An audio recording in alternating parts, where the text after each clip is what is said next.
Assalamualaikum warahmatullahi wabarakatuh. Apa khabar semua? Kembali lagi bersama-sama dengan Ustaz pada kali ini dalam membicarakan tajuk dalam tahun 5 Pendidikan Islam, iaitu seruan azan.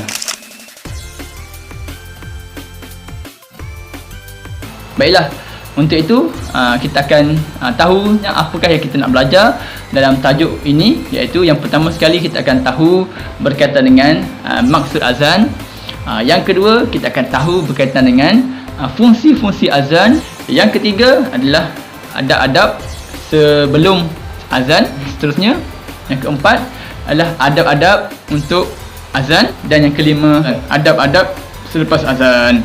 Marilah kita sama-sama dengar azan yang dilakukan oleh Ustaz Khairil, insya-Allah. Jom.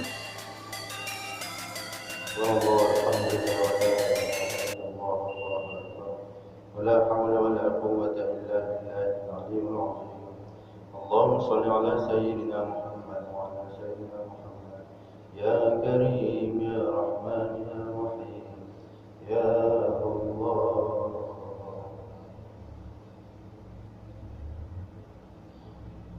الله أكبر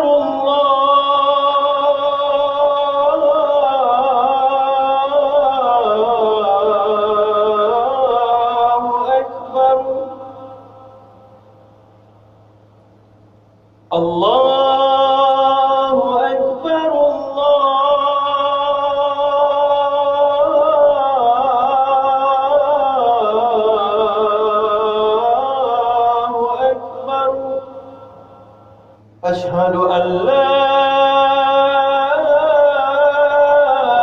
إله إلا الله.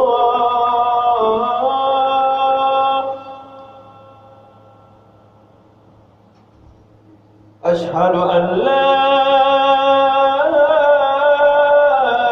إله إلا الله.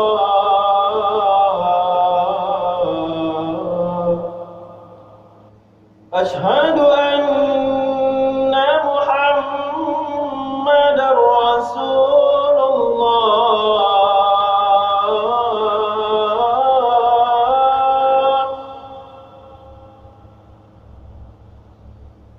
أشهد أن محمد رسول الله.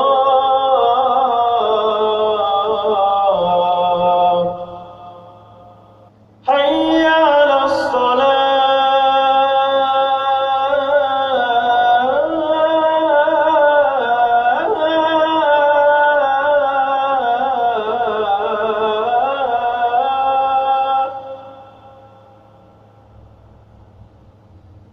حي على الصلاة.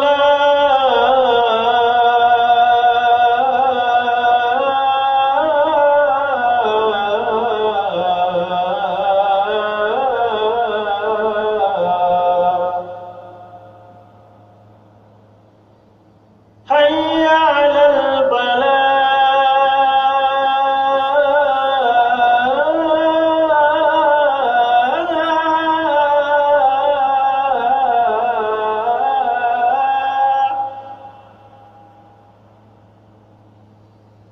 حي على الفلاح.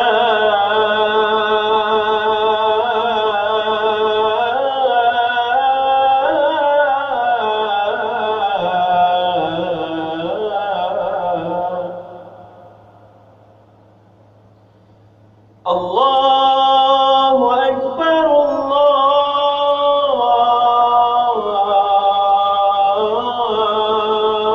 الله أكبر. لا إله إلا الله.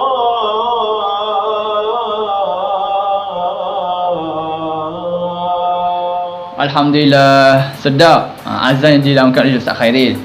Seterusnya, kita akan belajar maksud azan. Maksud azan iaitu beberapa lafaz yang digunakan untuk menandakan masuknya waktu solat fardu. Contohnya solat Zuhur pukul berapa? 1.12 minit tengah hari, maka dilaungkan azan mengikut waktu tersebut. Kalau solat hajat ada waktu ke? Tak ada waktu. Jadi tak perlu azan lah kalau solat hajat. Beberapa istilah dalam azan. Yang pertama, muazzin. Muazzin, apakah yang dimaksud dengan muazzin? Muazzin iaitu orang yang melafazkan azan, yang ditugaskan untuk azan. Kalau kat rumah, kita abang long, abang ngah, abang cik, ataupun adik, mak cakap, abang hari ni awak azan Zuhur, maka kita jadi muazzin masa tu. Boleh kita. Okey, seterusnya perkataan Bilal. Bilal ialah sinonim dengan dinisbahkan kepada seorang sahabat Rasulullah SAW yang bernama Bilal bin Rabah yang menjadi tukang azan di zaman Rasulullah SAW. Okey, baik. Seterusnya kita akan cakap berkaitan dengan fungsi-fungsi azan. Baik, jom tengok apakah fungsi-fungsi azan. Biasa kita dengar azan adalah untuk solat, tapi azan juga untuk digunakan kepada untuk perkara-perkara yang lain. Antaranya situasi yang disunatkan untuk azan, yang pertama semasa menyambut kelahiran bayi. Siapakah yang azan? Iaitu seeloknya adalah bapa kepada bayi tersebut. Seterusnya melihat ataupun berada dalam situasi kebakaran dan ribut taufan, maka disunatkan untuk kita azan. Seterusnya dalam situasi perang dan ketika melihat orang yang sedih. Dan seterusnya sewaktu menghadapi gangguan jin dan syaitan. Dan seterusnya berhadapan dengan haiwan yang ganas seperti ular, gajah, singa dan lain-lain. Dan seterusnya ketika hendak memulakan perjalanan yang jauh. Contohnya seperti mana kita tengok orang yang nak pergi haji dan sebagainya, dia akan melakukan azan terlebih dahulu dan boleh akan naik flight tersebut. Seterusnya berhadapan dengan orang yang berakhlak buruk. Walaupun kita tak suka dengan dia, tapi kita kena pujuk dia, ajak dia kepada kebaikan. Okay, insyaAllah. Seterusnya iaitu berhadapan dengan orang yang sedang marah. Tapi jangan pula azan di hadapan cikgu yang tengah marah awak dalam kelas kerana tak siap kerja. Seterusnya kita akan tengok berkaitan dengan adab-adab sebelum, semasa dan selepas azan. Yang pertama adalah berwudu. Yang kedua, suci daripada hadas kecil dan besar. Yang ketiga, hendaklah menutup aurat. Yang keempat, muazzin hendaklah daripada berakhlak mulia. Kalau dalam keadaan kita nak solat berjemaah ramai-ramai, maka pilihlah yang melakukan azan itu adalah orang yang paling berakhlak mulia. Tetapi akhlak mulia itu mestilah kepada semua orang. Baiklah, untuk muazzin, yang pertama, muazzin hendaklah menghadap kiblat. Tidak boleh muazzin azan dengan membelakangi kiblat. Yang seterusnya hendaklah dalam keadaan berdiri. Yang seterusnya, yang ketiga, melafazkan kalimah dengan tartil, iaitu dengan jelas, tenang dan betul. Yang keempat, berturut-turut antara lafaz dan lafaz-lafaz yang lain. Tidak boleh kita berhenti untuk minum air ataupun berhenti untuk makan chicken chop. Yang seterusnya, memalingkan muka ke kanan apabila lafaz hayya 'alas salah dan memalingkan muka ke kiri apabila lafaz hayya 'alal falah.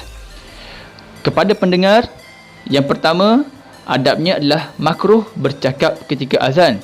Maka tidak boleh kita bercakap dengan kawan ataupun dengan awek ataupun dengan siapa saja, melainkan ada perkara-perkara yang perlu diselesaikan dengan segera. Yang kedua, menjawab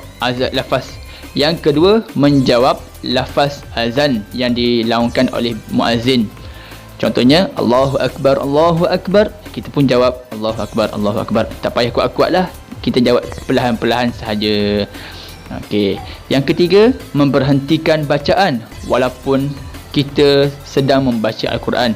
Ini menunjukkan kita mestilah menghormati azan yang dilaungkan oleh muazzin, walaupun muazzin itu jawatannya ataupun orang-orang biasa saja. Kita kalau dekat sekolah pengawas, yang muazzin itu orang budak-budak biasa, kita kena dengar juga. Hormat azan itu kerana azan itu adalah panggilan daripada Allah SWT untuk kita solat.